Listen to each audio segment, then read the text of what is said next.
পৃথিবীর একদম মাঝখানে অবস্থিত ভয়ানক একটি দ্বীপ, যেই পুরো দ্বীপ জুড়ে ছিল অনেক উঁচু উঁচু পাহাড়। এমনকি এই দ্বীপের প্রত্যেকটি পদে পদে ছিল ভয়ানক মৃত্যুর ফাঁদ। আর এমন একটি ভয়ানক দ্বীপের মাঝখানে অবস্থিত ছিল ভয়ানক একটি কারাগার। কিন্তু এটা ছিল এমন একটি কারাগার যেটা পৃথিবীর কয়েকটি দেশ মিলে তৈরি করেছিল। তাই এই কারাগারটিতে যখন তখন বিভিন্ন দেশের কয়েদিদেরকে এনে ছেড়ে দেওয়া হতো। কিন্তু এখানকার কয়েদিগুলো কোনো সাধারণ কয়েদি ছিল না, বরং এরা ছিল পৃথিবীর সবচাইতে ভয়ানক কয়েদি, যাদেরকে মূলত পৃথিবীর কোনো জেলই আটকে রাখতে পারেনি। তাই শেষমেশ তাদের জায়গা হয়েছে এই ভয়ানক দ্বীপের মধ্যে। আর এই কয়েদিগুলোকে মূলত শাস্তি হিসেবে এই দ্বীপের মধ্যে এনে ছেড়ে দেওয়া হয়েছে, যাতে করে এখানে সার্ভাইভ করতে করতেই তাদের মৃত্যু হয়ে যায়। কারণ এই দ্বীপের মধ্যে ছিল না পর্যাপ্ত পরিমাণ খাবার এবং পানি। এমনকি এখানকার কয়েদিরা নিজেদের মধ্যে খেলতেও ভয়ানক সব মৃত্যুর খেলা। কিন্তু শেষ পর্যন্ত এই কয়েদিদের সাথে কি ঘটেছিল, তারা কি এই ভয়ানক দ্বীপ থেকে বেঁচে ফিরতে পেরেছিল, সেটাই আমরা দেখব আজকের এই মুভিটির গল্পে। তাহলে চলুন ঘুরে আসা যাক পৃথিবীর সবচাইতে ভয়ানক কারাগারের গল্প থেকে। তো গল্পটি শুরু হয় খুবই নির্জন একটি দ্বীপের মধ্যে, যেই দ্বীপের দূর দূরান্ত পর্যন্ত কোনো লোকালয় ছিল না এবং আশেপাশের কোথাও কোনো মানুষকে দেখা যাচ্ছিল না। এই দ্বীপটি জুড়ে ছিল শুধু বড় বড় পাথরের পাহাড়। তো এই নির্জন দ্বীপের মধ্যেই আমরা জিলিন নামক একজন ব্যক্তিকে দেখতে পাই, যে কিনা শীতের পোশাক পরে এবং একটি ব্যাগ কাঁধে নিয়ে কোনো এক জায়গার উদ্দেশ্যে যাচ্ছিল। আর তাকে দেখে খুবই চিন্তিত মনে হচ্ছিল। তো এভাবেই কিছু দূর যাওয়ার পর দেখা যায় একটি পাহাড়ের কিনারায় গিয়ে সে পা পিছলে নিচে পড়ে যায়। আর সে গড়িয়ে গড়িয়ে সোজা গিয়ে পড়ে একটি নদীর পানির মধ্যে, যেটা কিনা পুরোপুরিভাবে বরফে জমেছিল। এই ঠান্ডার মধ্যে এতে তার অনেক কষ্ট হচ্ছিল। তারপর সে কোনো মতে সেই নদীর পানি থেকে উপরে উঠে আসে, আর সে আবারও তার যাত্রা শুরু করে। পাহাড় থেকে নিচে পড়ে গিয়ে সে অনেক ব্যথা পেয়েছিল, এমনকি তার এখন প্রচণ্ড খিদেও পেয়েছিল, কারণ প্রায় অনেক সময় যাবৎ সে কোনো কিছুই খায়নি। তার কাছে আসলে কোনো খাবারই ছিল না। এমন সময় জিলিন তার সামনে একটি ফুলের গাছ দেখতে পায়। সে তখন ক্ষুধার তাড়নায় সেই গাছ থেকে কিছু ফুল ছিঁড়ে খায়। আর প্রায় অনেক সময় যাবৎ সেখানে বিশ্রাম নেওয়ার পর সে আবারও তার যাত্রা শুরু করে। এবার আমাদেরকে দেখানো হয় যে জিলিন এই পরিস্থিতিতে কিভাবে পড়েছে। আসলে জিলিন ছিল একজন কয়েদি। এখানে দেখা যায় প্রায় 6 জন মানুষকে হত্যা করার দায়ে পুলিশ তাকে ধরে নিয়ে এসেছিল, আর তাকে যাবজ্জীবন কারাদণ্ড দেওয়া হয়েছিল। প্রায় বেশ কিছুদিন সময় কারাগারে কাটানোর পর হঠাৎ করে একদিন জেলের গভর্নর জিলিনকে তার অফিসে ডেকে পাঠায়। আর সে তার কাছে জানতে চায় যে তার জীবনের স্বপ্ন কি, সে কি চায়। তবে শুধুমাত্র জিলিনে নয়, বরং জিলিনের পাশাপাশি আরও বেশ কিছু কয়েদিকে এক এক করে ডাকা হচ্ছিল এবং তাদের কাছে জানতে চাওয়া হচ্ছিল তাদের স্বপ্ন আসলে কি। তো মরিয়াক নামক একজন কয়েদি জানায় যে তার স্বপ্ন হচ্ছে সমুদ্র দেখা, কারণ সমুদ্রের সৌন্দর্য এবং স্রোতের শব্দ তাকে যে মুগ্ধতা এনে দেয় বা তার মনে যেই প্রশান্তি সৃষ্টি করতে পারে, সেটা সে আর কোথাও পায় না। ইয়াকুত নামক একজন কয়েদি জানায় তার স্বপ্ন হচ্ছে চীনের বিরুদ্ধে যুদ্ধ দেখা। আর অভিজেন নামক একজন কয়েদি সকলের চাইতে একটু ভিন্ন ছিল। সে এখানে গভর্নরকে জানায় যে তার কারাগারে থাকতেই খুব বেশি ভালো লাগে, কারাগারের সমস্ত কিছুই তার পছন্দ, তাই সে অনেক বড় একজন জেলার হতে চায়, এটাই তার স্বপ্ন। এবার টয় নামক একজন কয়েদি জানায় যে সে স্পেস স্টেশনে যেতে চায়। আর সিপা নামক একজন কয়েদি জানায় যে সে ঠিক আগের মতোই আবারও মেয়েদেরকে দেখতে চায়, অর্থাৎ মেলি কোনো ঘটনার জন্যই তাকে কারাগারে আনা হয়েছিল। তবে জিলিন এখানে গভর্নরের কাছে কি বলেছিল সেটা দেখানো হয় না। তো সবার স্বপ্নের কথা শোনার পর গভর্নর এখানে তাদের প্রত্যেককে জানায় যে তাদেরকে বিশেষ একটি কলোনিতে স্থানান্তর করার জন্য সিলেক্ট করা হয়েছে, তাদেরকে আর এই কারাগারে রাখা হবে না।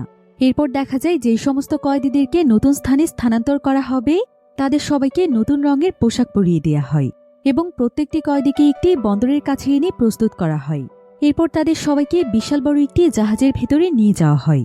আর সেই জাহাজের মধ্যেই ছিল বিশাল বড় বড় সেল, যেখানে প্রত্যেকটি কয়েদিকে আলাদা আলাদা সেলের মধ্যে বন্দী করে দেওয়া হয়। এই জাহাজের ভিতর তেমন কোনো নিয়মকানুন ছিল না। যদি এখানে কোনো কয়েদি কাউকে মেরেও ফেলে তাও কিছু যায় আসে না। এখানে আমরা অভিজেন নামক সেই কয়েদিটিকে দেখতে পাই, যার স্বপ্ন ছিল এখানকার জেলার হওয়া। আর অভিজেন এই জাহাজের ভেতর এসে এমন একটি ভাব করছিল যেন এই পুরো জায়গাটির মালিক সে নিজেই। সে এখানে নিজেকে সকলের লিডার হিসেবে ঘোষণা করে দেয়।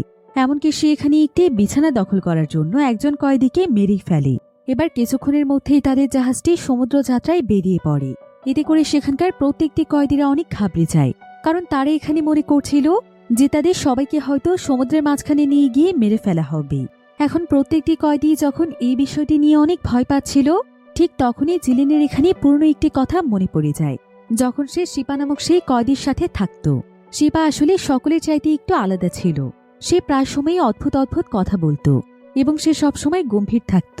সেই সাথে সে সবসময় দেয়ালের মধ্যে বিভিন্ন ছবি আঁকত এবং একা একাই কথা বলতো। তো একদিন হঠাৎ করে সে জিলিনকে বলে যে সবাই তো জানে স্বর্গ এবং নরক বলে একটি জায়গা আছে, তবে আমি বলি নরক আছে দুটো, আর দুটোর মধ্যে একটি নরক পৃথিবীর মধ্যেই রয়েছে, যেটা তৈরি করার প্রস্তুতি চলছে। কিন্তু তখন জিলিন শিপার এই সমস্ত কথার কোনো কিছুই বুঝতে পারছিল না। তবে বর্তমানে তার শিপার এই কথাটি মনে পড়ে যায়, আর তার কাছে মনে হতে থাকে জিলিন হয়তো সেই জায়গাটিকেই নরক বলেছে, যে জায়গাতে তাদেরকে এখন নিয়ে যাওয়া হচ্ছে। হয়তো সে কোনো না কোনোভাবে সেই জায়গাটির ব্যাপারে শুনে ফেলেছিল। তো জিলিন এই জাহাজে বসে এসব কথাই চিন্তা করছিল। আর এখন দেখা যায় জাহাজের পরিস্থিতি অনেকটাই শান্ত হয়ে গিয়েছে। সবাই সবার ভাগ্য মেনে নিয়ে চুপচাপ সেখানে বসে আছে এবং একে অপরের সাথে গল্প করে সময় কাটাচ্ছে। তারা এখানে সবাই সবাইকে বলছিল যে আজকেই হয়তো তাদের জীবনের শেষ দিন, কারণ তাদেরকে হয়তো মেরে ফেলার জন্যই নিয়ে যাওয়া হচ্ছে। এজন্য পুরো কারাগারে যেন একদম হইচই শুরু হয়ে যায়। এমন সময় দেখা যায় অভিজিন তার কয়েকজন লোকদেরকে নিয়ে অন্য কয়েকজন কয়েদিদের সাথে কথা বলতে আসছে, যাতে করে সবাই মিলে প্ল্যান করতে পারে যে কি করলে তারা নিজেদেরকে বাঁচাতে পারবে। তবে অভিজিন এখানে নাটক করছিল। বরং যখন সে দেখতে পায় যে একজন কয়েদি এখান থেকে পালিয়ে যাওয়ার চেষ্টা করছে, তখন সে সকলের সামনে সঙ্গে সঙ্গেই তাকে মেরে ফেলে। এতে পুরো জাহাজের ভেতর যেন একদম তোলপাড় শুরু হয়ে যায়। কয়েদিরা দুটো গ্রুপে বিভক্ত হয়ে গিয়ে একে অপরের সাথে লড়াই করতে থাকে। এখানে প্রায় প্রত্যেকটি কয়েদি লড়াইয়ে ব্যস্ত ছিল, শুধুমাত্র একজন বয়স্ক কয়েদিকে বাদ দিয়ে। তার নাম ছিল স্ট্যারি। স্ট্যারি এখানে ধর্মচর্চা করছিল এবং সৃষ্টিকর্তার কাছে প্রার্থনা করছিল, যাতে করে সৃষ্টিকর্তা তাদেরকে এখান থেকে রক্ষা করে। এদিকে লড়াই যখন একদম মারাত্মক পর্যায়ে পৌঁছে যায়, ঠিক তখনই সেখানে গার্ডরা চলে আসে। আর গার্ডরা এখানে প্রায় চারিদিকে গুলি করতে শুরু করে, যাতে করে পরিস্থিতি দ্রুত নিয়ন্ত্রণ করা যায়। এরপর গার্ডরা এখানে বিশেষ ধরনের একটি গ্রেনেড ছুড়ে মারে, যেটার ভেতর থেকে অদ্ভুত এক ধরনের ধোঁয়া বের হয়। আর এই ধোঁয়ার প্রভাবে দেখা যায় সমস্ত কয়েদিরা অজ্ঞান হয়ে যায় এবং পুরো জাহাজের পরিবেশ আবারও শান্ত হয়ে যায়। এবার পরের দিন সকালে তারা চোখ খুললে দেখতে পায় যে তারা খুবই নির্জন একটি দ্বীপের মধ্যে পৌঁছে গিয়েছে। অফিসাররা এখানে তাদেরকে একটি জায়গাতে বসিয়ে রাখে, আর এখানে তাদের প্রত্যেকের হাতের মধ্যে এক ধরনের হ্যান্ডকাপ লাগানো ছিল, যেগুলোর মধ্যে প্রত্যেকটি কয়েদির আলাদা আলাদা নাম্বার ছিল। এবার কিছুক্ষণ পর তাদেরকে একটি জায়গাতে দাঁড় করিয়ে দেওয়া হয়, আর সেখানে অনেক বড় বড় পুলিশ অফিসাররা আসে। সেখানে ওলাফসা এবং মার্থা নামক দুজন অফিসার ছিল। তারা মূলত কয়েদিদেরকে এই জায়গাটির সম্পর্কে বলতে এসেছে। ওলাফসা এখানে একটি স্পিকারের মাধ্যমে তাদের সবাইকে জানায় যে এই জায়গাটির নাম হচ্ছে টেরানোভা। আজকের পর থেকে তাদেরকে এই জায়গাতেই থাকতে হবে। সেই সাথে ওলাফসা এখানে তাদের সবাইকে আরও জানায় যে বর্তমানে পৃথিবীতে একটি নতুন নিয়ম চালু করা হয়েছে। সেটা হলো কোনো মানুষ যত বড়ই অপরাধ করুক না কেন, তাদেরকে কখনোই মৃত্যুদণ্ড দেয়া যাবে না। কারণ কোনো মানুষ হত্যা করে যদি শাস্তি পায় এবং শাস্তি হিসেবে তাদেরকেই হত্যা করা হয়, তাহলে যারা এই শাস্তি কার্যকর করছে তারাও তো অপরাধী। এই সমস্ত দিক বিবেচনা করেই নতুন নিয়ম জারি করা হয়েছে। আর বর্তমানে কোনো ক্রাইমের সর্বোচ্চ শাস্তি হচ্ছে যাবজ্জীবন কারাদণ্ড। যেহেতু এখন পুরো পৃথিবীতে এই নিয়ম চালু করা হয়েছে, তাই দেশের প্রত্যেকটি জেলে এখন কয়েদি দিয়ে ভরে গিয়েছে। এখন এভাবে জেলের ভেতর কয়েদিদেরকে রাখার আর জায়গা হচ্ছে না, তাই এখন কয়েদিদের জন্যই টেরানোভা জায়গাটিকে তৈরি করা হয়েছে। কিন্তু এই টেরানোভা শুধুমাত্র রাশিয়া তৈরি করেনি, বরং একটি বিশ্ব সংস্থার মাধ্যমে কয়েকটি দেশ মিলে তৈরি করা হয়েছে। অর্থাৎ এখানে তারা ছাড়াও অন্যান্য দেশের কয়েদিদেরকেও নিয়ে আসা হতে পারে। তবে এখানে কয়েদিদেরকে মূলত বন্দী করে রাখা হবে না, তারা থাকবে একদম মুক্ত এবং স্বাধীন। কিন্তু তারপরেও কোনো কয়েদি এই জায়গা ছেড়ে পালাতে পারবে না, কারণ এই জায়গাটি ছিল অনেক দূর দূরান্তের একটি দ্বীপে অবস্থিত। যেই দ্বীপ থেকে যদি কেউ পায়ে হেঁটে হেঁটেও পালিয়ে যাওয়ার চেষ্টা করে তাহলে সে মারা যাবে।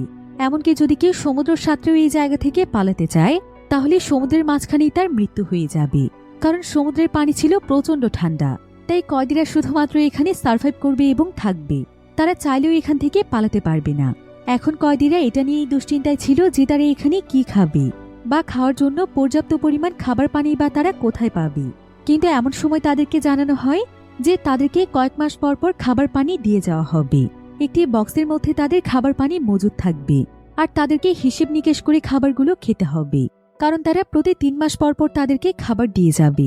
কিন্তু এর আগেই যদি তাদের খাবার পানি শেষ হয়ে যায়, তাহলে তাদের না খেয়ে মৃত্যুও হতে পারে। তখন তাদের কারোই কিছু করার থাকবে না। তাছাড়া কয়েদিদের উপর সবসময় তাদের নজর থাকবে, কারণ এখানে তাদের উপর নজর রাখার জন্য একটি স্যাটেলাইট সেট করা হয়েছে। তাছাড়া যদি সেখানে কোনো ইমার্জেন্সি সিচুয়েশন তৈরি হয়, তাহলে আশেপাশে তাদের জন্য লাল বাটন রয়েছে। সেই বাটনটি মাত্র একজন কয়েদি প্রেস করে একটি নৌকা নিয়ে তাদের কাছে যেতে পারবে। অর্থাৎ তাদের সাথে যোগাযোগ করে সাহায্য চাইতে পারবি। আর পরবর্তীতে যদি সেখানে গ্রিন লাইট জ্বলে ওঠে তাহলে বুঝতে হবে তাদের যে কোনো কমপ্লেনই গ্রহণ করা হয়েছে অথবা তাদের দাবি পাশ করা হয়েছে। যদিও প্রত্যেকটি কয়েদি চুপচাপ এখানে অফিসারদের কথা শুনছিল, কিন্তু অভিযান এখানে প্রচণ্ড রেগে যায়, কারণ তার কাছে এই সমস্ত নিয়মকানুন মোটেও ভালো লাগছিল না। তাই সে সেখানে তার হাতে বিশাল বড় একটি পাথর তুলে নেয় আর সে সোজা সেটা মার্থার দিকে ছুঁড়ে মারে এবং সে তাদের এই সমস্ত নিয়মকানুনের বিরুদ্ধে প্রতিবাদ জানায়। তবে মার্থা এখানে পাথরের আঘাত থেকে কোনো মতে বেঁচে যায়, আর একজন অফিসার এখানে অভিযানের কর্মকাণ্ডে রেগে গিয়ে সেখানে শুট করে দেয় এবং প্রত্যেকটি কয়েদিদেরকে সাবধান করে দেয় যাতে করে তারা পরবর্তীতে তাদের কোনো নিয়মের বিরুদ্ধে না যায়। এখন পরিস্থিতি কিছুটা শান্ত হয়ে গেলে মার্থা তাদের সকলকে উদ্দেশ্য করে বলে যে তারা এখানে থাকার জন্য কোনো কয়েদিদেরকে জোর করবে না, এখনো সময় আছে। কোনো কয়েদি যদি এখানে থাকতে না চায় তাহলে তারা তাকে জানাতে পারে, এতে করে তাদেরকে নিয়ে গিয়ে আবারও জেলে ভরে দেওয়া হবে। তবে এসব কথা শুনে কোনো কয়েদি আর জেলে যেতে চাইছিল না, কারণ তাদের কাছে মনে হচ্ছিল যে এখানে অন্তত তারা খোলামেলা এবং স্বাধীনভাবে থাকতে পারবে, আর জেলে গেলে তো আবারও তাদেরকে কারাগারে বন্দী থাকতে হবে। তাই জেলের থেকে এখন এই জায়গাটি তাদের কাছে বেশি নিরাপদ মনে হচ্ছিল। তাই মার্থা তার পুরো টিম নিয়ে বোটে ওঠার জন্য রওনা হয়ে যায়। তবে এখানে দেখা যায় যে অফিসাররা এই জায়গা থেকে চলে যাওয়ার আগে সেখানে অনেকগুলো চাবি ফেলে রেখে যায়। এখানে প্রত্যেকটি চাবির মধ্যে কিছু নাম্বার লেখা ছিল, হয়তো এই চাবিগুলো কয়েদিদের হ্যান্ডকাপের চাবি ছিল। আর অফিসাররা যখন এই চাবিগুলো ফেলে সেখান থেকে চলে যায় ঠিক তখনই কয়েদিরা দৌড়ে এসে এই চাবিগুলোর উপর ঝাঁপিয়ে পড়ে, আর তারা এখানে চাবির জন্য একে অপরের সাথে ফাইট শুরু করে দেয়। তবে জিলিন এবং সিপাই এই সমস্ত ফাইট থেকে দূরে ছিল, তারা দূরে দাঁড়িয়ে অপেক্ষা করছিল জায়গাটি ফাঁকা হওয়ার জন্য। আর এই ফাঁকে আশেপাশে যে চাবিগুলো ছড়িয়ে ছিটিয়ে পড়ছিল সেগুলো দিয়েই তারা তাদের হ্যান্ডকাপ খোলা ট্রাই করছিল। এদিকে আমরা স্টার্লিকে দেখতে পাই। স্টার্লিও জিলিনদের মতোই সেখানে চুপচাপ বসেছিল। এদিকে কয়েদিদের মধ্যে চাবির জন্য প্রচণ্ড লড়াই হচ্ছিল, কেউই কাউকে আগে যেতে দিতে চাইছিল না, কারণ গার্ডরা সেখান থেকে চলে যাওয়ার আগে তাদেরকে একটি স্পিকারের মাধ্যমে জানায় যে এই হ্যান্ডকাপের চাবিগুলোর মধ্যেই তারা এখানকার বক্সগুলোকে খুলতে পারবে, যেখানে তাদের বিভিন্ন প্রয়োজনীয় জিনিসপত্র রাখা আছে। এজন্যই মূলত কয়েদিরা এখানে চাবির কম্পিটিশনে লেগে যায়, যাতে করে প্রত্যেকেই এখানে আগে নিজের চাবি খুঁজে বের করে বক্স থেকে জিনিসপত্র নিতে পারে। তো এই কয়েদিদের মধ্যে যে কয়েকজন কয়েদি তাদের নিজেদের চাবি পেয়ে গিয়েছিল তারা তখন দৌড়ে গিয়ে একটি বক্স খুলে ফেলে। আর এখানে দেখা যায় সেই বক্সের মধ্যে অনেকগুলো অস্ত্র রাখা ছিল, যেমন হাতুড়ি, কুড়াল, এই ধরনের জিনিসপত্র। এগুলো পেয়ে কয়েদিরা যেন আরো খুশি হয়ে যায়, আর তারা সেই অস্ত্রগুলো নিয়েই ভিড়ের মধ্যে দৌড়ে এসে সবার উপর হামলা করতে থাকে। মূলত অফিসাররা এটা ইচ্ছে করেই করেছিল, যাতে করে কয়েদিরা নিজেদের মধ্যে লড়াই করে একে অপরকে মেরে ফেলে। এবার আমরা সেখানে আলী নামক একজন কয়েদিকে দেখতে পাই।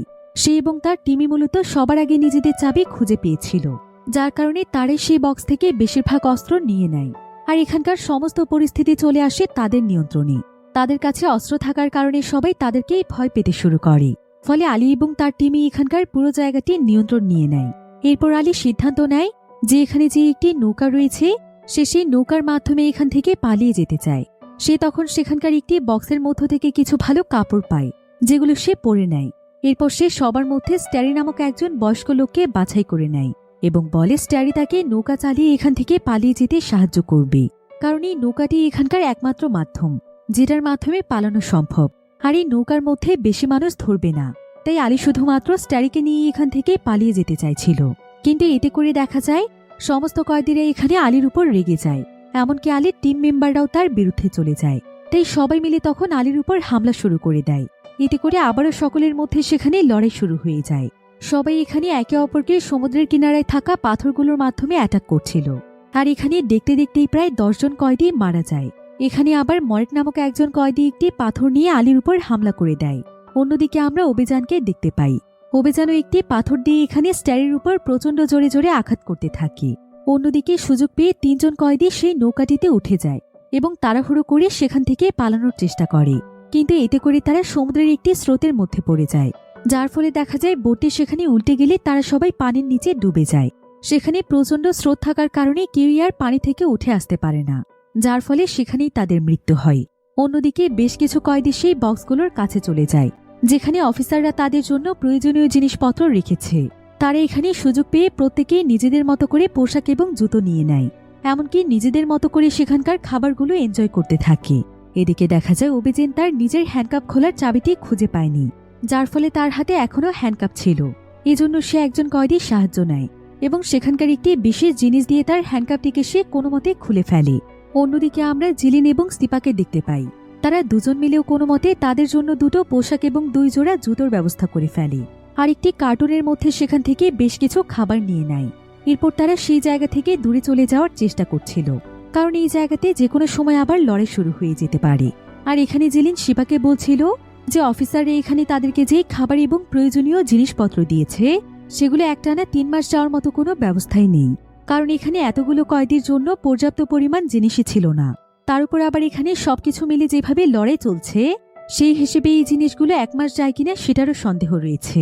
এবার জিলিন এখানে ভাবছিল যে সে যদি এখানে থাকে তাহলে সে বেঁচে থাকবে কিনা এটার সন্দেহ রয়েছে, কারণ এখানে যে কোনো কয়েদি যে কোনো সময়ে যে কাউকে মেরে ফেলতে পারে।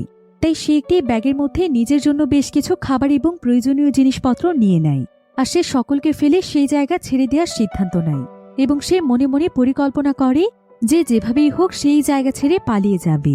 তাই সে তার এই উদ্দেশ্য নিয়ে তার ব্যাগটি কাঁধে নিয়ে বেরিয়ে পড়ে এক অজানা গন্তব্যে, যেটা আমরা মুভির শুরুতেই দেখেছিলাম যে সে কতটা কষ্ট করে চলতে চলতে সার্ভাইভ করছে। এবার দেখা যায় জিলিন প্রথমে অনেক উঁচু একটি পাহাড়ের উপর দিয়ে হাঁটছিল। আসলে এই পুরো দ্বীপটি উঁচু উঁচু পাহাড় দিয়ে ঘেরা, তাই পাহাড়ের রাস্তাগুলো অতিক্রম করা অনেক বেশি কষ্টকর ছিল। যদিও সবুজ ঘাসের পাহাড়গুলো জিলিন প্রথমে বেশ ভালোভাবেই পার করতে পারছিল, কিন্তু যখনই সে বরফের এলাকাতে পৌঁছে যায় তখন তার জন্য এই রাস্তাগুলো অতিক্রম করা অনেক কষ্টসাধ্য ছিল, কারণ বরফের জন্য পাহাড়ের প্রত্যেকটি জায়গায় অনেক পিচ্ছিল ছিল। এবার পথ চলতে চলতে জিলিন অনেক ক্লান্ত হয়ে একটি জায়গাতে বসে পড়ে। এখন যেন সে তার মনোবল সম্পূর্ণরূপেই হারিয়ে ফেলেছিল। তাই সে তখন তার পকেটে লুকিয়ে রাখা একটি ছবি বের করে, যেখানে একজন মহিলা এবং তার সঙ্গে দুটো বাচ্চাকে দেখা যাচ্ছিল। মূলত এরাই ছিল জিলিনের পরিবার, তার ওয়াইফ এবং তার সন্তানেরা, যাদেরকে জিলিন প্রচণ্ড ভালোবাসত। জিলিন তখন তার পরিবারের ছবিটি তার বুকে জড়িয়ে নিয়ে অনেক মন খারাপ করছিল এবং নিজেই নিজেকে বলছিল তার পরিবারের জন্য তাকে বাঁচতে হবে। সে অন্তত মৃত্যুর আগে তার পরিবারকে শেষবারের মতো দেখতে চায়। আর এই ছবিটি দেখতে দেখতে জিলিনের চোখ দিয়ে অশ্রু গড়িয়ে পড়ছিল। এরপর জিলিন ছবিটিকে বুকে জড়িয়ে নিয়ে কখন যে ঘুমিয়ে পড়েছিল সেটা সে নিজেও বুঝতে পারেনি। আর প্রায় অনেক সময় পর যখন তার ঘুম ভাঙে তখন সে আশেপাশে বেশ কিছু অদ্ভুত শব্দ শুনতে পায়। এরপর যখনই সে সামনে তাকায় তখন সে দেখতে পায় সেখানে বেশ কিছু বড় বড় ইঁদুর এসেছে। আর জিলিন সেখানে তার ব্যাগের মধ্যে যে খাবারগুলো রেখেছিল ইঁদুরগুলো সেই খাবারগুলো খেয়ে একদম শেষ করে দিয়েছে। সেখানে তার নিজের জন্য শুধুমাত্র আর অল্প কিছু খাবার ছিল। জিলিনের এতে অনেক মন খারাপ হয়ে যায়, কারণ তাকে এই দ্বীপের মধ্যে কতদিন সার্ভাইভ করতে হবে সেটা সে নিজেও জানে না। তার উপর আবার এখন তার খাবারগুলোও নষ্ট হয়ে গিয়েছে। এবার কিছুক্ষণ পর দেখা যায় জিলিনের সেখানে অনেক ঠান্ডা লাগছিল, তাই জিলিন সেখানে কোনো মতে আগুন জ্বালানোর ব্যবস্থা করে ফেলে। কিন্তু এমন সময় সেখানে আবার বৃষ্টি পড়তে শুরু করে, তাই জিলিন তখন আগুনের উপরে একটি পাত্র রেখে দেয়, আর সেটার মধ্যে সে বৃষ্টির পানিগুলো জমাতে শুরু করে। এমনকি সেই পাত্রের নিচে আগুন থাকার কারণে পানিগুলো আস্তে আস্তে গরম হতে থাকে, যেটা জিলিন নিজের শরীরকে গরম করার কাজে লাগাবে। এদিকে বৃষ্টির হাত থেকে বাঁচার জন্য জিলিন একটি পাথরের নিচে আশ্রয় নিয়েছিল। এবার কিছুক্ষণ পরে যখন বৃষ্টি থেমে যায় তখন জিলিন সেখানে কিছু শিকার করার সিদ্ধান্ত নেয়। আর সে অনেক কষ্ট করে একটি পাখি শিকার করে ফেলে। এরপর সে পাখিটিকে আগুন জ্বালিয়ে সেখানে রান্না করে। আর সে যখনই সেখানে বসে খাওয়ার প্রস্তুতি নিচ্ছিল ঠিক তখনই সেখানে একজন কয়েদি চলে আসে। আর এই কয়েদি আসলে আর কেউ ছিল না, বরং এটা ছিল শিপা। শিপা জিলিনকে খুঁজতে খুঁজতে এখানে চলে এসেছে। তো শিপা এখানে লুকিয়ে লুকিয়ে জিলিনের চাকুটি চুরি করার চেষ্টা করছিল, কিন্তু জিলিন এটা দেখতে পেয়ে তার কাছ থেকে চাকুটি ফিরিয়ে নেয়। এবার শিপা এখানে জিলিনকে বলে যে সে কেন তাকে ফেলে রেখে চলে এসেছে, তাকে সঙ্গে নিয়ে তো সে পালাতে পারত। শিপা তখন জিলিনের কাছে একটু মাংস খেতে চায়, আর এর বিনিময়ে সে তাকে 1 প্যাকেট লবণ দেয়। জিলিন তখন তার কথায় রাজি হয়ে যায়। এরপর তারা একসঙ্গে বসে মাংস খায়। আর এখানে তারা সিদ্ধান্ত নেয় যে এখন থেকে তারা একসাথেই সার্ভাইভ করবে এবং একসাথেই এই জায়গা থেকে পালিয়ে যাবে। তো কিছুক্ষণ পর শিপা পাহাড়ের উপর থেকে কিছু লাকড়ি আনতে যায় আগুন জ্বালানোর জন্য, কারণ সেখানে প্রচন্ড ঠান্ডা ছিল। তবে এমন সময় শিপা জিলিনের পরিবারের সেই ছবিটি দেখতে পায়, যেখানে জিলিনের ওয়াইফও ছিল। শিপা আবার মেয়েদের প্রতি খুবই দুর্বল ছিল, তাই সে এখানে জিলিনের ওয়াইফকে দেখে তার দিকে ফ্লাই কিস ছুড়ে দেয়। এরপর শিপা সোজা গিয়ে নদীর কিনারায় দাঁড়ায়, আর সে জিলিনকে বলে যে তার প্রায় সময় ইচ্ছে করে পানিতে ঝাঁপ দিয়ে নিজেকে শেষ করে দেওয়ার জন্য, কিন্তু এই কাজটি করতে কখনোই তার সাহস হয়ে ওঠে না। শিপা তখন জিলিনের কাছে জানতে চায় যে সে কেন নিজেকে শেষ করে দিচ্ছে না। একথা শুনে জিলিনের অনেক মন খারাপ হয়ে যায়। জিলিন তখন শিপাকে বলে যে তার 2টো সন্তান ছিল আর তার অনেক ভালো একজন স্ত্রী ছিল, কিন্তু এখন তারা কেউই বেঁচে নেই, তিনজনই মারা গিয়েছে। তাই জিলিনের জীবনের শেষ ইচ্ছে হচ্ছে তাদের কবরের পাশেই দাফন হওয়া, যার কারণে সে যদি এখানেই মরে যায় তাহলে তার এই ইচ্ছে কখনোই পূরণ হবে না। সে মৃত্যুর পর অন্তত তার পরিবারের কাছে থাকতে চায়। এসব কথা বলতে বলতে তারা দুজনেই একদম চুপ হয়ে যায়। এরপর জিলিন এবং শিপা একটু বিশ্রাম নেওয়ার জন্য ঘুমোতে যায়। আর জিলিন যখনই ঘুম থেকে ওঠে তখন সে দেখতে পায় যে শিপা তার পরিবারের ছবিটি চুরি করেছে, আর সে তার ওয়াইফকে দেখে খুবই জঘন্য কাজ করছে। জিলিন এতে প্রচণ্ড রেগে যায়, আর সে সঙ্গে সঙ্গে শিপাকে মারতে শুরু করে। সে তাকে প্রচণ্ড জোরে আঘাত করে একদম নিচে ফেলে দেয়। তবে শিপা মারা যায় না, কারণ সে পাহাড়ের একটি নরম জায়গাতে পড়েছিল। তবে কিছুক্ষণ পরেই জিলিনের কাছে মনে হয় যে শিপার মানসিক সমস্যা রয়েছে। তাই সে জিলিনের সঙ্গে আবারও এখানে যাত্রা শুরু করার সিদ্ধান্ত নেয়, কারণ তারা এখন এমন একটি জায়গাতে রয়েছে যেখানে যত বেশি সঙ্গী থাকবে ততই ভালো। এতে সার্ভাইভ করা কিছুটা সহজ হতে পারে। এরপর শিপা সেখানকার আশেপাশে বিভিন্ন জিনিসপত্র খুঁজছিল, যদি সেটা তাদের কোনো কাজে লেগে যায়। আর জিলিন সমুদ্রের পানিতে মাছ ধরার চেষ্টা করছিল, কারণ তাদের কাছে পর্যাপ্ত পরিমাণ খাবার ছিল না। এদিকে শিপা সেখানে একটি মাছ পেয়ে যায়, তবে এই মাছটি ছিল এক ধরনের জেলিফিশ, যেটা দেখে শিপা ভয় পেয়ে গিয়ে মাছটিকে ছেড়ে দেয়। আর এভাবে অনেক সময় চেষ্টা করার পরও তারা কোনো মাছে ধরতে পারে না। এবার জিলিন যখন অনেক বেশি ক্লান্ত হয়ে পড়েছিল, ঠিক তখনই সে পাহাড়ের মাঝখানে একটি বিমানের কিছু অংশ দেখতে পায়। আর তার কাছে মনে হতে থাকে যে যদি এখানে বিমানের কোনো অংশ থাকে তাহলে বিমানটিরও থাকার কথা, কারণ হয়তো বিমানটি এখানে ক্র্যাশ হয়ে গিয়েছিল। তাই সে শিপাকে নিয়ে সেই জায়গা থেকে অনেকটা দূরে চলে যায়, যাতে করে আশেপাশের সবকিছু পরিষ্কারভাবে দেখা যায়। আর কিছুদূর যাওয়ার পরে জিলিন দেখতে পায় যে সত্যি সত্যি সেখানে পুরো বিমানটিই রয়েছে। এটা দেখে তার মনে যেন এক আশার আলো জেগে ওঠে, কারণ জিলিন আসলে একসময় একজন দক্ষ পাইলট ছিল। তাই যদি সে কোনো মতে বিমানটিকে কিছুটা ঠিক করে নিতে পারে তাহলে তারা এই বিমানটির মাধ্যমে এই দ্বীপ ছেড়ে পালিয়ে যেতে পারবে। কিন্তু এখানে সবচেয়ে বড় সমস্যা হচ্ছে যে বিমানটি মূলত বরফের পাহাড়ের ভেতরে ঢুকেছিল। তাই তাদের দুজনের পক্ষে বিমানটিকে টেনে বের করে নিয়ে আসাটা কোনোভাবেই সম্ভব নয়, কারণ বিমানটি বেশ বড় এবং ভারী ছিল। এজন্য তারা দুজন এখানে সিদ্ধান্ত নেয় যে আপাতত তারা তাদের আশ্রয়স্থলে ফিরে যাবে, আর সেখানে বসে একটি ভালো প্ল্যান করবে। এবার জিলিন এবং শিপা তাদের আশ্রয়স্থলে ফিরে আসার পর সেখানে একটি ম্যাচের সাহায্যে আগুন জ্বালায়, যেটা সে টেরানোভা কারাগার থেকে নিয়ে এসেছিল। কিন্তু সেই ম্যাচের মাধ্যমে আগুন জ্বালানোর পরে জিলিন বুঝতে পারে যে এই ম্যাচের মধ্যে এমন কিছু ব্যবহার করা হয়েছে যেটার জন্য এখানে বিষাক্ত ধোঁয়া তৈরি হচ্ছে, যার কারণে এখানে তার শ্বাস নিতে অনেক কষ্ট হচ্ছিল। তাই সে দ্রুত সেখান থেকে সরে আসে এবং শিপাকেও ডাকতে থাকে। কিন্তু শিপা এখানে গভীর ঘুমে মগ্ন ছিল, তাই সে তখন শিপাকে সেই জায়গা থেকে টেনে দূরে নিয়ে আসে। কিন্তু জিলিন এখানে অনেক সময় চেষ্টা করলেও শিপার জ্ঞান ফিরে আসছিল না।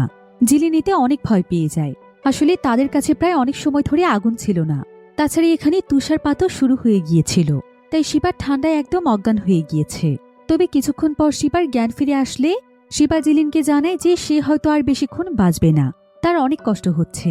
এসব শুনে জিলিনের অনেক মায়া হয় যে সে শিপাকে নিয়ে এখন আবারও তাদের কারাগারে ফিরে যাবে, আর সেখান থেকে কিছু কয়লা এবং আগুন জ্বালানোর জিনিসপত্র খুঁজে আনার চেষ্টা করবে। তাই তারা দুজন মিলে আবারও রওনা হয়ে যায় সেই কারাগারের উদ্দেশ্যে, যেখানে আরো অনেক কয়েদিরা ছিল। কারাগারে এসে তারা কোনো মতে বাকি কয়েদিদের সঙ্গে মিশে যায়। কেউ বুঝতেই পারে না যে তারা এখান থেকে পালিয়েছিল। তবে এখন এই কারাগারের পরিস্থিতি আরো অনেক বেশি ভয়ঙ্কর হয়ে উঠেছিল।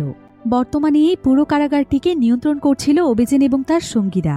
সেখানে কয়েদিদের জন্য যত খাবার পানি এবং প্রয়োজনীয় জিনিসপত্র ছিল সেই সব কিছুর উপরেই ওবেজেন এবং তার সঙ্গীরা দখল নিয়ে নিয়েছিল।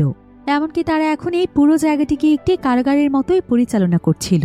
সেই সাথে ওবেজেন এখানে নিজেকে এখানকার গভর্নর বলে দাবি করছিল, কারণ তার আগে থেকেই স্বপ্ন ছিল একটি জেল পরিচালনা করার।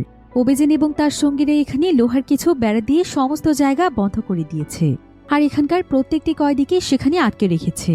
তাই কয়েদিরা যখন খুশি যেখানে ইচ্ছে সেখানে যেতে পারে না। ওবেজেন যখন তাদেরকে যেতে দেয় তখনই যেতে পারে। সেখানে আবার তারা একটি ওয়াচ টাওয়ারও তৈরি করে ফেলেছিল, যেখানে দাঁড়িয়ে ওবেজেনের লোকেরা প্রত্যেকটি কয়েদির উপর নজর রাখত। বিশেষ করে অ্যাস্টনের প্রত্যেকটি কয়েদির দিকে এমনভাবে লক্ষ্য করত যাতে কোনো কয়েদি এখানে ওবেজেনের আদেশ অমান্য না করে। ওবেজেন সারাদিনে মাত্র কিছু সময়ের জন্য কয়েদিদেরকে বাইরে বের হতে দেয়। তবে যখন কয়েদিদের আবারও নিজেদের সেলের ভেতরে ঢোকার সময় হয় তখন তাদের সবাইকে কম্পিটিশন করে সেলের মধ্যে ঢুকতে হয়, কারণ সেলে ঢুকতে ঢুকতে যদি কেউ শেষে থেকে যায় তাহলে ওবেজেন এবং তার লোকেরা তাকে সেখানে মেরে ফেলে। এসব কিছু দেখে জিলিন এবং শিপা অনেক ভয় পেয়ে যায়, আর তারা বুঝতে পারে যে এখানে তাদের খুব বেশি সময় থাকাটা ঠিক হবে না। তাই তারা কোনো মতে সকলের চোখকে ফাঁকি দিয়ে সেই কয়লার স্তূপের কাছে পৌঁছে যায়, যেখানে অনেকগুলো কয়লার বস্তা রাখা ছিল। তারা তখন কোনো মতে সেই জায়গা থেকে কয়লা চুরি করে ফেলে, আর আগুন জ্বালানোর জন্য যা কিছু প্রয়োজন সেগুলো তারা কোনো মতে ম্যানেজ করে ফেলে। তবে এত বেশি ঠান্ডা পথ এত সময় ধরে অতিক্রম করার ফলে তারা দুজনেই যেন বরফে জমে যাচ্ছিল। তাই তারা কারাগার থেকে কিছুটা দূরে একটি জায়গাতে আগুন জ্বালায়, আর কিছু সময়ের জন্য সেখানে বিশ্রাম নিতে গিয়ে তারা সেখানে ঘুমিয়ে পড়ে। কিন্তু কিছুক্ষণ পরেই কিছু আওয়াজ পেয়ে শিবার ঘুম ভেঙে যায়, আর যখনই সে সামনের দিকে তাকায় তখন সে দেখতে পায় কিছুক্ষণ আগে যেই কয়েদিকে মেরে ফেলা হয়েছিল সেই কয়েদিকে কাঁধে নিয়ে অভিযানের লোকেরা তাদের দিকে আসছে, কারণ তারা সেই কয়েদিকে এখন রান্না করবে। অর্থাৎ তারা এখন মানুষের মাংস খাওয়ার মতো জঘন্য কাজ করছে। এসব দেখে শিপা অনেক বেশি ভয় পেয়ে যায়, আর সে একটি পাথরের পেছনে লুকোনোর চেষ্টা করে। কিন্তু জিলিন তখনও ঘুমিয়েছিল, তাই শিপা তখন আবারও দৌড়ে জিলিনের কাছে আসে, আর সে তাকে সেই জায়গা থেকে টেনে নিয়ে যাওয়ার চেষ্টা করছিল। কিন্তু জিলিনের শরীর এখানে এতটাই খারাপ ছিল যে জিলিন নড়ার মতো শক্তি পাচ্ছিল না। এতে করে অভিযান এবং তার লোকেরা তাদেরকে দেখে ফেলে, আর তারা সঙ্গে সঙ্গেই তাদের দুজনকে ধরে কারাগারে নিয়ে যায়। এরপর অভিযান এখানে তার সঙ্গীদেরকে জিজ্ঞাসা করে যে এই দুজনের শাস্তি তো আরও কঠোর থেকে কঠোরতর হওয়া উচিত, কারণ এরা তাদের মজুতকৃত জিনিস চুরি করে পালিয়ে যাওয়ার চেষ্টা করেছিল। তাই সে সবার কাছে জানতে চায় যে তাদেরকে কি শাস্তি দেয়া যায়। এখানে অভিযানের টিমে ইয়াকুত নামক সেই কয়েদিটি ছিল, যাকে আমরা মুভির শুরুতে দেখেছিলাম। সে এখানে জিলিন এবং শিবাকে বাঁচানোর চেষ্টা করছিল। তাই সে অভিযানকে বলে যে জাহাজের ভেতর কয়েদিদের মধ্যে যে লড়াই হয়েছিল সেই লড়াইয়ে জিলিন এবং শিবা অভিযানের পক্ষেই লড়েছিল। তাই তাদেরকে এভাবে মেরে ফেলাটা ঠিক হবে না। হয়তো তারা পরিস্থিতির শিকার হয়ে কিছু জিনিস চুরি করার চেষ্টা করেছিল। কিন্তু এখানে অ্যাস্ট্রোনেট তখন অভিযানকে বলে তোর কি ওদের জন্য খুব মায়া হচ্ছে? তাহলে ওদের সঙ্গে তোকেও মরতে হবে। এই বলে অ্যাস্ট্রোনেট তাকে মারতে যাচ্ছিল, কিন্তু ইয়াকুত এতে রেগে গিয়ে তাকেই ধাক্কা দিয়ে নিচে ফেলে দেয়। তবে এতে করে অভিযানের সমস্ত লোকেরাই ইয়াকুতের উপর প্রচণ্ড ক্ষিপ্ত হয়ে ওঠে, আর তারা সবাই মিলে তখন ইয়াকুতকেও মারতে শুরু করে। যদিও ইয়াকুত তাদের সবার কাছে বারবার ক্ষমা চাইছিল, কিন্তু তারা সবাই তাকে মারতে মারতে তার অবস্থা খারাপ করে দেয়। এরপর দেখা যায় অভিযান শিপা এবং জিলিনকে তার তৈরি কারাগারে বন্দী করে ফেলে, আর তাদের সঙ্গে ইয়াকুতকেও কারাগারে ঢুকিয়ে দেয়। অর্থাৎ আজ থেকে ইয়াকুত অভিযানের টিমের সদস্য নয়। এবার দেখা যায় অভিযান কিছুক্ষণের জন্য সমস্ত কয়েদিদেরকে বাইরে বের হতে বলে এবং তাদেরকে আশেপাশে ঘুরে বেড়ানোর সুযোগ দেয়। আর কিছুক্ষণ পরেই যখন ভেতরে ঢোকার সময় হয় তখন অ্যাস্ট্রোনেট চিৎকার করে সবাইকে ভেতরে ঢুকে যেতে বলে। সবাই এতে ভয়ে পাগলের মতো ভেতরে ঢুকে যাওয়ার চেষ্টা করছিল, কারণ তা না হলে তাদেরকে মরতে হতে পারে। কিন্তু এখানে দেখা যায় জিলিন এখানে চুপচাপ দাঁড়িয়েছিল। তাই শিবা তখন জিলিনকে নেওয়ার জন্য আবারও ফিরে আসে, আর সে তাকে দ্রুত কোনো মতে টেনে ভেতরে নিয়ে যায়। এভাবে সবার শেষে যেই কয়েদি থেকে যায় সেই কয়েদিকে অভিযানের লোকেরা একটি কাঠের সঙ্গে বেঁধে ফেলে, আর তাকে মেরে ফেলার জন্য প্রস্তুত করা হয়। তবে সেই কয়েদি এখানে তার জীবনের শেষ ইচ্ছে হিসেবে একটু পানি খেতে চায়। এটা দেখে শিবার অনেক মায়া হয়। শিবা তখন তার জন্য একটু পানি নিয়ে এসে তাকে যত্ন করে খাইয়ে দেয়, আর এর কিছুক্ষণের মধ্যেই তাকে মেরে ফেলা হয়। এবার আমরা জিলিন এবং সেখানকার বাকি কয়েদিদেরকে দেখতে পাই। অভিযানের অত্যাচারে এখানে সবাই অনেক অতিষ্ঠ হয়ে গিয়েছিল। তারা প্রতিটি মুহূর্তে তাদের জীবন নিয়ে অনেক বেশি আতঙ্কে ছিল। তাই এখানে জিলিন এবং কয়েকজন কয়েদি মিলে সিদ্ধান্ত নেয় যে যত তাড়াতাড়ি সম্ভব তারা অভিযানের বিরুদ্ধে লড়াই করবে, কারণ এভাবে চুপ করে থাকলে এক এক করে তাদের সবাইকেই মরতে হবে। কিন্তু কয়েকজন কয়েদি এখানে ভীষণ ভয় পাচ্ছিল। তারা কোনোভাবেই অভিযানের বিরুদ্ধে লড়তে চাইছিল না। কিন্তু এখানে শার্ম নামক একজন কয়েদি বলে যে এখনই তাদের রুখে দাঁড়ানোর সময়। যদি তারা বাঁচতে চায় তাহলে তাদেরকে লড়তে হবে, তা না হলে এমনিতেও তাদের মৃত্যু নিশ্চিত। এবার পরের দিন সকালে আমরা টম নামক একজন কয়েদিকে দেখতে পাই, যে কিনা ছিল অভিযানের লোক। সে এখানে অ্যাস্ট্রোনেটকে একটি ট্র্যাপ তৈরি করে দেখাচ্ছিল, যেটা ছিল অনেকটা বাটন সিস্টেমের মতো। যদি তাদের জিনিসপত্র কেউ চুরি করতে আসে আর সেই বাটনটির উপর পা দিয়ে ফেলে তাহলে সেখানকার একটি দরজা খুলে যাবে, আর তারা নিচে পড়ে গেলে তাদের গলার মধ্যে একটি ধারালো লোহা ঢুকে যাবে। এভাবে তারা যে কোনো চোরকে সহজেই ধরতে পারবে। এবার সেদিন যখন আবারও কয়েদিদেরকে আশেপাশে ঘোরার জন্য ছেড়ে দেওয়া হয় তার কিছুক্ষণ পর অ্যাস্ট্রোনেট তাদের সবাইকে চিৎকার করে আদেশ করে। সে বলে খেলা আবারও শুরু করা হোক, অর্থাৎ সে তাদের সবাইকে দ্রুত দৌড়ে আবারও তাদের কারাগারে ফিরতে বলে।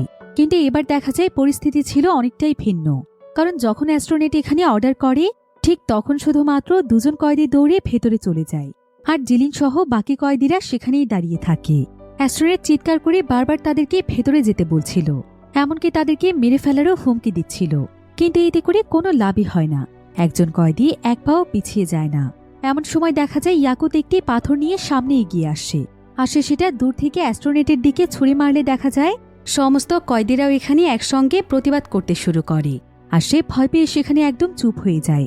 তো এভাবেই যখন প্রত্যেকটি কয়েদি নিজেদের প্রতি হওয়া অন্যায়ের প্রতিবাদ করছিল, ঠিক তখনই জিলিন সেখানে সুযোগ পেয়ে অভিযানের কাছে আসে। অভিযানও এখানে ভয় পেয়ে কয়েদিদের কাছ থেকে দূরেই দাঁড়িয়েছিল। জিলিন তখন তাকে এখানে একটি প্রস্তাব দেয়। সে তাকে বলে, আমরা তোমাদের কিছু করব না যদি তুমি আমাদেরকে এখানকার নৌকা ব্যবহার করতে দাও, কারণ আমি একটি বিমান খুঁজে পেয়েছি যেটার মাধ্যমে আমরা এই জায়গা থেকে পালিয়ে যেতে পারবো। এতে করে আমরা সবাই মুক্ত হয়ে যাব। তাই যদি তুমি আমাকে এখানকার বোটে নিয়ে সেই বিমানটি উদ্ধার করতে যেতে দাও, তাহলে আমি তোমাকেও বাঁচাবো, কিন্তু আমার সঙ্গে আরো কয়েকজনকে যেতে দিতে হবে, কারণ বিমানটি একটি বরফের পাহাড়ের মাঝখানে আটকা পড়ে আছে। কিন্তু ওবেজেন জানতে চায় যে বিমানটি চালাবে কি। জিলিন তখন বলে সে চালাবে। ওবেজেন তখন তার কথায় রাজি হয়ে তাকে নৌকা প্রস্তুত করে দেয়। জিলিন তখন তার সঙ্গে কয়েকজন কয়েদিকে নিয়ে নৌকাটিতে চড়ে বেরিয়ে পড়ে। এদিকে ওবেজেনের জিলিনের কথায় সন্দেহ হচ্ছিল। তার কাছে মনে হচ্ছিল যে জিলিন তাকে মিথ্যে বলেছে, হয়তো সেই নৌকা নিয়ে পালিয়ে যেতে চাইছে।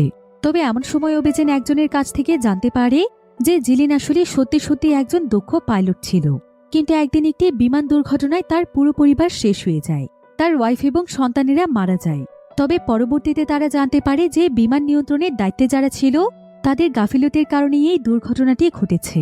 তাই জিলিন তখন প্রচণ্ড রাগান্বিত হয়ে একটি বন্দুক নিয়ে এয়ারপোর্টে চলে যায়। আর সেই বিমান নিয়ন্ত্রণের দায়িত্বে যারা যারা ছিল সে তাদেরকে সেখানে গুলি করে মেরে ফেলে। এজন্যই মূলত তাকে পরবর্তীতে কারাগারে নিয়ে আসা হয়েছিল আর তাকে যাবজ্জীবন কারাদণ্ড দেওয়া হয়েছিল। এসব শুনে ওবেজেনের কাছে মনে হয় যে জিলিনের হয়তো মানসিক সমস্যা আছে। তবে ওবেজেন এখানে জিলিনকে ধোঁকা দেয়। জিলিনের চলে যাওয়ার পর সে তার লোকদেরকে নিয়ে আবারও এই জায়গাটিকে নিয়ন্ত্রণ করার সিদ্ধান্ত নেয়। সে এখানে সবাইকে চিৎকার করে বলে গেম আবারও শুরু হচ্ছে, তাই সবাই যেন আবারও দ্রুত কারাগারে দৌড়ে চলে যায়। কিন্তু ইয়াকুতের প্রতিবাদ জানিয়ে সামনে এগিয়ে আসে। এতে করে সেখানে ওবেজেন এবং তার লোকেরা তার উপর হামলা করে তাকে মেরে ফেলে, যার ফলে সেখানে বাকি কয়েদিরা অনেক ক্ষিপ্ত হয়ে যায়। আর এখানে দুটো গ্রুপের মধ্যে বিশাল বড় এক লড়াই শুরু হয়ে যায়। এই লড়াই ওবেজেন বেশ কয়েকজনকে মেরে ফেলে আর সে আবারও চিৎকার করে বলে গেম শুরু হলো। এতে করে বাকি কয়েদিরা আবারও ভয় পেয়ে দৌড়ে কারাগারের দিকে যেতে থাকে। অন্যদিকে জিলিন যখন তার সঙ্গীদেরকে নিয়ে সমুদ্র পাড়ি দিচ্ছিল, তখন মাঝ সমুদ্রে অনেক বেশি স্রোত থাকার কারণে একজন কয়েদি পানিতে পড়ে যায়। তবে জিলিন এবং তার বাকি সঙ্গীরা কোনো মতে তাকে বাঁচিয়ে নেয়। এরপর দেখা যায় তারা সবাই নৌকা নিয়ে সেই সিগন্যালটির কাছে পৌঁছয়, যেখানে একটি রেড বাটন ছিল, যেটার মাধ্যমে তারা সাহায্য চাইতে পারবে। আসলে তারা কারাগারের মেইন অফিসে জানাতে চাইছিল যে ওবেজেন এখানে কয়েদিদের উপর কতটা অত্যাচার করছে, যাতে করে তারা কিছু একটা ব্যবস্থা করে। যদিও জিলিন চাইলে তার এই সঙ্গীদেরকে নিয়ে এখান থেকে পালিয়ে যেতে পারত, কিন্তু তার বাকি কয়েদিদেরকে নিয়েও অনেক দুশ্চিন্তা ছিল, কারণ সে জানত যে সুযোগ পেলে ওবেজেন তাদের উপর অত্যাচার করবে। কিন্তু এখানে আসার পর তারা দেখতে পায় যে এখানকার রেড বাটনটিও নষ্ট হয়ে গিয়েছে।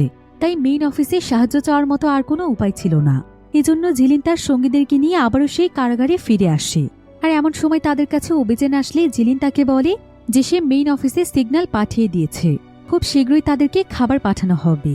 আসলে এখন তাদের কাছে পর্যাপ্ত পরিমাণ খাবার ছিল না, তাই এখানকার পরিস্থিতি এতটা ভয়ানক হয়ে উঠেছিল। কিন্তু ওবেজেন এখানে জিলিনের কথা বিশ্বাস করে না, কারণ যদি এটা মেইন অফিস থেকে অ্যাপ্রুভ করা হতো তাহলে সেখানে গ্রিন লাইট জ্বলত। এবার ওবেজেন এখানে আবারও তার নিয়ন্ত্রণ চালানোর চেষ্টা করছিল, আর ওবেজেনের লোকেরা এখানে জিলিনকে নিয়ে মজা করছিল। তারা প্লেন চালিয়ে চালিয়ে তাকে ব্যঙ্গ করে দেখাচ্ছিল। কিন্তু ঠিক এমন সময় ওবেজেনের পেছন থেকে টম এসে তাকে সেখানেই মেরে ফেলে, যে কিনা এতদিন তারই দলের লোক ছিল, কিন্তু সে কখনোই ওবেজেনকে পছন্দ করত না। এরপর দেখা যায় ওবেজেনের নিজের টিমের মধ্যেই ঝামেলা শুরু হয়ে যায়।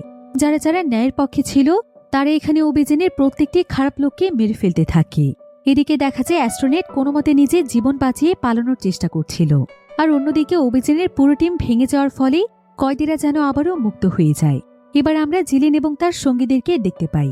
সবাই এখানে জিলিনের কাছে জানতে চাইছিল যে এখন তাদের কি করা উচিত। জিলিন তখন তার সঙ্গীদেরকে বলে সমস্ত বন্দি কয়েদিদেরকে মুক্ত করে দাও, আর আমাদের জন্য হয়তো খাবার অলরেডি পাঠানো হয়েছে, কারণ সেখানকার লাইটের ব্যাটারিতে কোনো সমস্যা হয়েছে, সবুজ বাতি জ্বলেনি এ কারণে, কিন্তু আমাদের সিগন্যাল ঠিকই পৌঁছে গিয়েছে। তবে জিলিনের কথা এখানে কারোই বিশ্বাস হচ্ছিল না। এমন সময় একজন কয়েদি এখানে বলে আমাদের খাবারের কি প্রয়োজন, আমাদের আশেপাশে তো এত এত লাশ পড়ে আছে, তাহলে খাবার নিয়ে চিন্তা কিসের। কিন্তু একথা শুনে টম এখানে প্রচণ্ড রেগে যায়, আর সে তাকে বলে লাশ খাওয়ার জন্য হয় না, বরং লাশ হয় যত্ন সহকারে দাফন পাওয়ার জন্য। এবার জিলিন এখানে সবাইকে বলে যদি এখানে খাবার চলে আসে তাহলে আমরা সার্ভাইভ করার মতো শক্তি পাবো। আর আমি যে বিমানটিকে দেখেছি সেটাও আমরা ধীরে সুস্থে রিল্যাক্সে উদ্ধার করতে পারবো। আর সেই বিমানের মাধ্যমে আমরা এই ভয়ানক নরক থেকে মুক্ত হব। জিলিনের কথার সাথে এখানে সবাই একমত হয়। আর অভিজিৎ সেখানে যে সমস্ত কয়েদিদেরকে বন্দী করে রেখেছিল, জিলিন এবং তার সঙ্গীরা তাদেরকে মুক্ত করে দেয় এবং সেখানে নতুন করে কিছু রুলস চালু করে। সর্বপ্রথম তারা সবাইকে জানায় যে আজকের পর থেকে এখানে কোনো মানুষের মাংস খাওয়া নিষিদ্ধ। এমনকি আজকের পর থেকে এখানে কোনো লড়াই হবে না, বরং সবাই মিলেমিশে একসঙ্গে সার্ভাইভ করবে। তাদের কাছে যতটুকু খাবার এবং প্রয়োজনীয় জিনিসপত্র মজুদ আছে সেগুলো প্রত্যেকেই এখানে সমানভাবে ভোগ করবে। এরপর সেখানে তাদের ভেতরে একটি টিম বানানো হয়, যে টিমের কাজ হচ্ছে সেই বিমানটিকে উদ্ধার করে সেটাকে মেরামত করে ফেলা। এদিকে দেখা যায় সিপাই একটি লাশ ব্যবহার করে সেখানকার বালির উপর অনেক বড় করে SOS লিখে দেয়, যাতে করে এটা কোনো বিমান অথবা হেলিকপ্টারের যাত্রীরা দেখতে পেলে তাদেরকে উদ্ধার করতে আসে। এদিকে দেখা যায় অ্যাস্ট্রোনেট আবারও লুকিয়ে লুকিয়ে সেখানে ফিরে এসেছে। তবে জিলিন এবং তার সঙ্গীরা যখন তাকে দেখতে পায় তখন তারা তাকে ক্ষমা করে দিয়ে বুকে টেনে নেয় আর একসঙ্গে সার্ভাইভ করার সিদ্ধান্ত নেয়। এরপর জিলিন তার সঙ্গীদেরকে নিয়ে সেই বিমানটির কাছে চলে যায়। আর সমস্ত কয়েদিরা যখন সত্যি সত্যি এখানে একটি বিমান দেখতে পায় তখন তারা খুশিতে একদম আত্মহারা হয়ে যায়। এরপর সেই বিমানটিকে তারা কয়েকটি টুকরোতে বিভক্ত করে ফেলে। এরপর প্রত্যেকে একটি একটি টুকরো নিয়ে তাদের কারাগারে ফিরে আসে, কারণ সেখানেই তারা আস্তে আস্তে বিমানটিকে আবারও তৈরি করে ফেলবে। কিন্তু কয়েদিরা কারাগারে ফিরে আসার পর দেখতে পায় যে মার্থা সেখানে তার গার্ডদেরকে নিয়ে চলে এসেছে আর তারা মুহূর্তের মধ্যেই পুরো জায়গাটিকে কবজা করে নিয়েছে। এরপর তারা সেখানে একটি গ্যাস ছড়িয়ে দিয়ে কয়েদিদেরকে নিজেদের নিয়ন্ত্রণে নিয়ে ফেলে আর জিলিনকে মার্থার সামনে নিয়ে আসা হয়। তবে জিলিন তার সঙ্গীদেরকে নিয়ে যে এখান থেকে পালিয়ে যাওয়ার প্ল্যান করেছে এটা মার্থা এবং তার টিম বুঝতে পারে না। তো মার্থা এখানে জিলিনের কাছে জানতে চায় যে তাদের এই বেসে এখন সবচাইতে প্রয়োজনীয় জিনিস কোনটি। জিলিন তখন জানে তাদের ফুয়েলের প্রয়োজন। তবে মার্থা তখন বলে, ফুয়েল দিয়ে কি করবে? এখানকার জেনারেটর তো ব্যাটারির সাহায্যে চলে, আর তোমাদেরকে দেয়া খাবারগুলো তো রেডিমেড খাবার। জিলিন তখন তাকে বলে, আসলে রাতের বেলায় এখানে প্রচন্ড ঠান্ডা পড়ে, তাই আমরা ফুয়েলের মাধ্যমে আগুন জ্বালাতে চাই, তা না হলে এখানেই আমরা সবাই মারা যাব। কিন্তু আসলে জিলিনের পরিকল্পনা হচ্ছে ফুয়েল দিয়ে তাদের বিমানটিকে পরিচালনা করা। এবার মার্থা এখানে জিলিনের কাছে জানতে চায় যে মোট 206 জন কয়েদিদের মধ্যে এখন কতজন বেঁচে আছে। জিলিন জানায় 87 জন। মার্থা তখন বলে যে তাদের মধ্যে কেউ কি তাদের সাথে ফিরতে চায়, কিন্তু জিলিন বলে কেউ ফিরতে চায় না, সবাই এখানেই ভালো আছে, কিন্তু তাদের কাছে শুধুমাত্র পর্যাপ্ত পরিমাণ খাবার পানি নেই। মার্থারা তাদেরকে এটা প্রোভাইড করলে সবচাইতে ভালো হবে। এবার মার্থা এখানে জিলিনকে তাকে একটি ইচ্ছে প্রকাশ করার সুযোগ দেয়। জিলিন তখন ছোট্ট একটি কাগজে তাকে সেটা লিখে দেয়। এরপর মার্থা তার লোকদেরকে নিয়ে সেখান থেকে চলে যায়। আর সেদিনই তাদের কাছে অনেক খাবার পানি এবং প্রয়োজনীয় জিনিসপত্র পৌঁছে দেওয়া হয়। এমনকি জিলিন যে ফুয়েল চেয়েছিল সেটাও দিয়ে দেওয়া হয়। এরপর জিলিন তার সঙ্গীদেরকে নিয়ে পুরো বিমানটিকে মেরামত করে ফেলে আর তারা ইঞ্জিনের মধ্যে ফুয়েল দিয়ে সেটাকে স্টার্ট করার চেষ্টা করে। সৌভাগ্যবশত বিমানটি স্টার্টও হয়ে যায়। এতে তাদের প্রত্যেকের মাঝে আশার আলো জেগে ওঠে। কিন্তু কিছুক্ষণ পরেই দেখা যায় মার্থার লোকেরা আবারও সেখানে ফিরে আসে আর সেখানে প্রায় অনেকগুলো আমেরিকান কয়েদিদেরকে এনে ছেড়ে দেওয়া হয়। অর্থাৎ আজ থেকে আমেরিকান কয়েদিরাও এখানে থাকবে। এসব দেখে জিলিন এবং তার সঙ্গীরা কিছুটা ভয় পেয়ে যায়, কারণ আমেরিকান কয়েদিদেরকে অনেক বেশি ভয়ানক লাগছিল। তবে এই কয়েদিদেরকে এখানে ছেড়ে যাওয়ার পর জিলিন তার সঙ্গীদেরকে নিয়ে তাদের সামনে আসে আর আমেরিকান কয়েদিদের লিডার ছিল ডেভিড। জিলিন তখন তার দিকে বন্ধুত্বের হাত বাড়িয়ে দেয়, কিন্তু সেই কয়েদি এখানে সঙ্গে সঙ্গে তার উপর হামলা করে, যার ফলে জিলিনের লোকেরাও এখানে ক্ষিপ্ত হয়ে গিয়ে তাদের উপরও হামলা করে দেয়। এতে করে দুই গ্রুপের মধ্যে সেখানে বিশাল বড় ফাইট শুরু হয়ে যায়। তবে আমেরিকান কয়েদিদের সংখ্যা বেশি হওয়ার কারণে জিলিন এবং তার টিমের অবস্থা অনেক খারাপ হয়ে যায়। এদিকে শিবা তখন জিলিনকে কোনো মতে সেই জায়গা থেকে সরিয়ে দূরে নিয়ে আসে। তবে একজন আমেরিকান কয়েদি তাদের পেছন পেছন সেখানে চলে আসে, কিন্তু অনেকদিন আগে টম সেখানে যে ট্র্যাপটি তৈরি করেছিল সে সেই ট্র্যাপের মধ্যে পড়ে যায়। অন্যদিকে দেখা যায় দুই গ্রুপের ফাইটের মধ্যে অনেকেই মারা যায়। আর এখানে জিলিনের মরিয়াক নামক একজন সঙ্গী কোনো মতে ডেভিডকে মেরে ফেলে, যে কিনা আমেরিকান সোলজারদের লিডার ছিল। এদিকে লড়াইয়ের ফলে পুরো বেসের মধ্যে আগুন লেগে যায়। অন্যদিকে দেখা যায় যে দ্বীপের মধ্যে যা কিছু ঘটছে মার্থা সবকিছুই দেখতে পাচ্ছিল। আর পরিস্থিতি যখন অনেক ভয়ানক হয়ে ওঠে তখন মার্থা সেখানে তার গার্ডদেরকে পাঠিয়ে দেয় এবং শুট করতে বলে, আর গার্ডরাও সেখানে অনবরত শুট করতে থাকে। এতে করে প্রায় সমস্ত কয়েদিরাই মারা যায়, কিন্তু তারপরও কিছু সংখ্যক কয়েদি বেঁচে থাকে। তারা কোনো মতে এই হামলা থেকে লুকিয়ে বেঁচেছিল। এরপর দেখা যায় জিলিন এবং তার বেশ কয়েকজন সঙ্গীরা বেঁচে যায়। আর গার্ডরা যখন গোলাগুলিতে ব্যস্ত ছিল তখন সেই সুযোগে জেলিন তার সঙ্গীদেরকে নিয়ে বিমানটিকে সমুদ্রের কিনারায় নিয়ে আসে আর তারা বিমান নিয়ে পালিয়ে যাওয়ার জন্য প্রস্তুত হয়ে যায়। কিন্তু সিপাই এখানে সবাইকে বিদায় জানায় আর সে নিজের রাস্তা বেছে নিয়ে সোজা পাহাড়ের উপরে চলে যায়। এরপর সে পাহাড়ের উপর থেকে সমুদ্রে ঝাঁপিয়ে পড়ে নিজেকে শেষ করে দেয়, কারণ এটাই তার বহুদিনের ইচ্ছে ছিল। এদিকে জিলিন তার সঙ্গীদেরকে নিয়ে যখনই বিমানটিকে স্টার্ট করে তখন গার্ডরা তাদেরকে দেখতে পেয়ে সেখানে গুলি করতে থাকে। তবে জিলিন অনেক চেষ্টা করছিল সবাইকে বাঁচিয়ে নিয়ে এখান থেকে পালিয়ে যাওয়ার, কিন্তু দুর্ভাগ্যবশত তার বাকি সঙ্গীদের গায়ে গুলি লেগে যায়, ফলে তারা সেখানেই মারা যায়। তবে জিলিন যেহেতু সামনের দিকে বসেছিল তাই সৌভাগ্যবশত সে বেঁচে যায়, অর্থাৎ এই দ্বীপ থেকে সে একমাত্র জীবিত বেঁচে ফিরতে পেরেছে। জিলিন তখন সেই বিমানটিকে সঙ্গে নিয়ে বেরিয়ে পড়ে তার জীবনের অজানা এক গন্তব্যের উদ্দেশ্যে। আর এমনই একটি থ্রিলিং এন্ডিংয়ের মাধ্যমে গল্পটি এখানেই শেষ হয়ে যায়।